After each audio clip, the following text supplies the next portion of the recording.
മറ്റുള്ളവർക്ക് വേണ്ടി ത്യാഗം ഏറ്റെടുത്ത് പ്രാർത്ഥിക്കുക എന്നുള്ളത് വലിയൊരു കാര്യമാണ്. ശിഷ്യരുടെ വിശുദ്ധീകരണത്തിന് വേണ്ടി യേശു സ്വയം വിശുദ്ധീകരിച്ച് ത്യാഗം ഏറ്റെടുത്ത് പ്രാർത്ഥിക്കുക എന്നുള്ളതാണ്. നമ്മുടെ കുടുംബത്തിലുള്ളവർക്ക് വേണ്ടി ഇതുപോലെ ത്യാഗം ഏറ്റെടുത്ത് പ്രാർത്ഥിക്കാൻ എനിക്ക് മനസ്സുണ്ടാകട്ടെ. ചില ബുദ്ധിമുട്ടുകളിലോ ബന്ധനങ്ങളിലൊക്കെ പെട്ടുകിടക്കായിരിക്കും, അല്ലെങ്കിൽ ദുശീലങ്ങളിൽ പെട്ടുകിടക്കായിരിക്കും. നമ്മൾ പ്രാർത്ഥിക്കും, കുറേ പ്രാർത്ഥിച്ചു കഴിയുമ്പോൾ നമ്മൾ തന്നെ തടസ്സപ്പെട്ടു പോകും. ഈ പ്രാർത്ഥിച്ചെന്താ കാര്യം? അങ്ങനെ ചിന്തിക്കാതിരിക്കുക. ത്യാഗം ഏറ്റെടുത്ത് നമ്മൾ തന്നെ വിശുദ്ധീകരിച്ച് പ്രാർത്ഥിക്കുക. അങ്ങനെ പ്രാർത്ഥിക്കുമ്പോൾ ആ പ്രാർത്ഥനയ്ക്ക് അർത്ഥമുണ്ട് എന്നുള്ളതാണ്.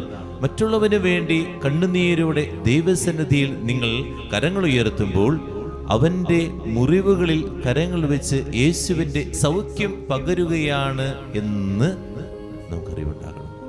അവരുടെ മുറിവുകളിൽ കൈകൾ വെച്ച് യേശുവിൻ്റെ സൗഖ്യമാണ് നമ്മൾ പകർന്നുകൊണ്ടിരിക്കുന്നത്.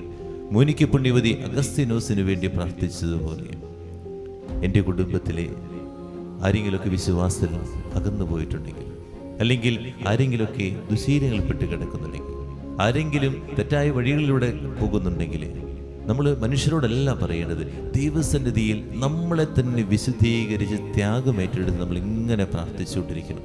ആ പ്രാർത്ഥന അവരുടെ ജീവിതത്തിൽ ഫലവത്തായി മാറും.